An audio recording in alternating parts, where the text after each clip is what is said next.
जय गुरु जी, शुक्राना गुरु जी। आज हम दिव्य आबा का चैप्टर 93 पढ़ने जा रहे हैं, महापुरुष के चरणों में। मुझे गुरु जी के प्रथम दर्शन दिसंबर 1995 में हुए, जब मैं अपने एक घनिष्ठ मित्र श्री राजपूत के पुत्र के विवाह पर आयोजित स्वागत समारोह भोज पर गया था। मुझे और मेरे परिवार को जालंधर, पंचकुला, चंडीगढ़ और दिल्ली में गुरु जी के दर्शनों का सौभाग्य प्राप्त होता रहा है। 2006 में दिल्ली में उनके दर्शन हमें 2 साल के बाद हुए। इस अवधि में हम उनके आदेश के अनुसार उनके पास नहीं गए थे। गुरु जी के साथ हमारे वर्षों के अनुभव से मैं कह सकता हूँ कि वह हमारे युग के सच्चे महापुरुष हैं। अमृत के स्तोत्र घटना 1994 की है, जब गुरु जी चंडीगढ़ में थे। मेरी पत्नी, मेरी पुत्र वधू और मैं उनके दर्शन उपरांत घर के लिए निकल ही रहे थे कि हमें वापस बुलाकर उनके कक्ष में ले जाया गया। गुरु जी ने कहा कि वह हमें आशीर्वाद देंगे। उन्होंने हमें अपना मस्तक, वक्षस्थल और कंधों के पीछे सूंघने के लिए कहा। हमें ऐसी सुगंध प्राप्त हुई जो पहले कभी नहीं मिली थी। ऐसा प्रतीत हो रहा था कि यह स्थल दिव्य अमृत के अनंत स्रोत है। औषधि बिना उपचार। उसी वर्ष मेरे दोनों टखनों में अत्यंत पीड़ा होने लगी। दर्दनाशक औषधियाँ लेकर मैं पंचकुला में अपने पारिवारिक चिकित्सक के पास गया। परीक्षण से पता लगा कि मेरे हीमोग्लोबिन का स्तर 13 से 14.1 से गिर कर मात्र 7.2 रह गया था। टखनों की वेदना को भूलकर उन्होंने इस पर ध्यान देने का परामर्श दिया। चिंतित सेक्टर 34 में स्थित सिटी चिकित्सालय और पीजीआई में दिखाया, किंतु कोई लाभ नहीं हुआ। तो मैं दिल्ली के साउथ एक्सटेंशन क्षेत्र में स्थित एक हीमोग्लोबिन विशेषज्ञ के पास गया। उन्होंने अनेक परीक्षण करवाए और पता लगा कि मेरा ESR 105 था, जो अत्यधिक उच्च माना जाता है। उनके विचार से मेरा निम्न हीमोग्लोबिन का संबंध अस्थियों से था।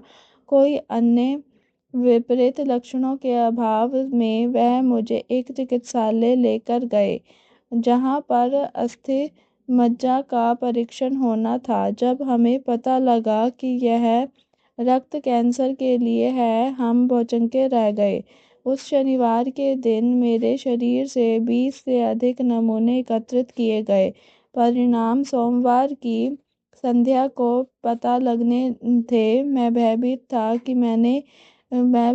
था और मैंने चंडीगढ़ में अपने पुत्र को गुरुजी से मिलकर उनको स्थिति से अवगत कराने और मेरे जीवन के लिए प्रार्थना करने को कहा। आदरणीय गुरुजी ने मेरी पुकार सुनी और कहलवाया कि सब परिणाम अनुकूल आएंगे। उन 2 दिनों में हम अत्यंत चिंतित रहे। परिणाम आने पर हमारे और चिकित्सक सबके लिए अचंभे की बात थी। विशेषज्ञ ने 9 विटामिन निर्धारित किए और इस प्रकार मुझे प्रतिदिन 2 दर्जन से अधिक गोलियां और कैप्सूल खाने थे। अगले दिन मैंने चंडीगढ़ में गुरुजी की संगत में उनको विस्तार में बताया। गुरुजी महाराज ने मुझे सब औषधियाँ छोड़कर प्रतिदिन 1 गिलास अनार का रस और भ्रमण करने के लिए कहा। मैंने उनके निर्देशों का अक्षरशः पालन किया, किंतु दिल्ली में विशेषज्ञ को कुछ नहीं बताया।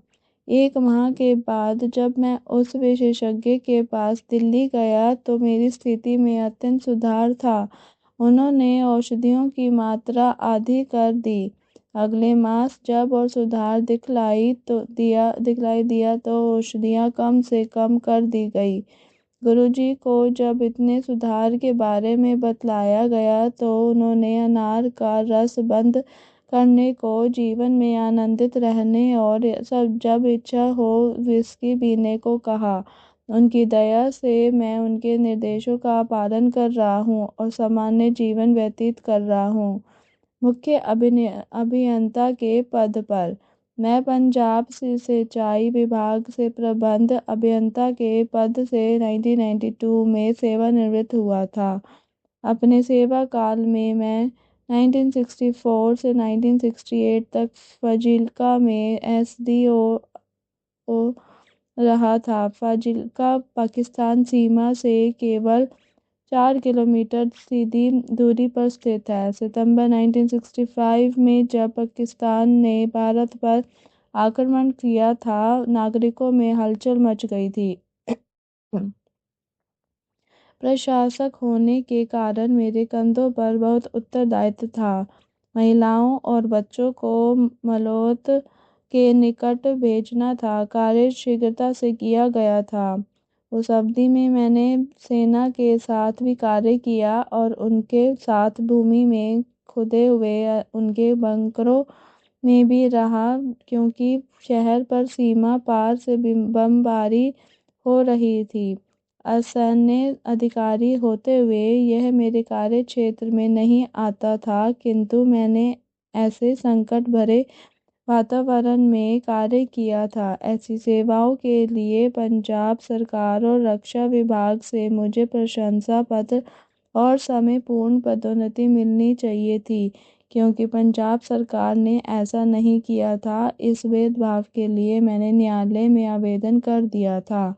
जब से मैं गुरुजी से मिला था, वह मुझे सदा मुख्य अभियंता कहकर संबोधित करते थे। मैंने उनको बताया कि मैं प्रबंध अभियंता के पद से सेवानिवृत्त हुआ हूँ, पर उन्होंने कहा कि मुझे शीघ्र ही मुख्य अभियंता की पदोन्नति प्राप्त होगी। और कालांतर में न्यायालय ने मुझे समस्त सेवा संबंधी सुविधाएं दी और गुरुजी के कथन के अनुसार पंजाब सरकार ने 2004 में विशेष अधिसूचना निकाल कर मुझे मुख्य अभियंता का पद प्रदान किया। गुरुजी की दया मेरे समस्त परिवार पर बनी रही है। 2002-2003 की शीत ऋतु में एक दिन मेरी पत्नी और मैं एम्पायर स्टेट में गुरुजी के पास रात्रि 2 बजे तक थे। सर्दी बहुत हो रही थी। बाहर निकलने के बाद मेरी पत्नी ने कहा कि पिछले 1.5 घंटे से उसकी बाईं हथेली में बहुत पसीना आ रहा है। उस समय कोई चिकित्सक मिलने का प्रश्न नहीं था और कुछ गड़बड़ अवश्य थी। अतः हम वापस गुरुजी महाराज के पास गए और उन्हें समस्या से अवगत किया। उन्होंने मेरी पत्नी का हाथ अपने हाथ में लिया और बोले कि कहाँ दर्द है? कोई दर्द नहीं है, जाओ आनंद में रहो। उनके यह कहते ही वेदना समाप्त हो गई। अगले दिन जब हम उनके पास पहुंचे तो उन्होंने पीड़ा के बारे में प्रश्न किया। वह इतने दयालु हैं।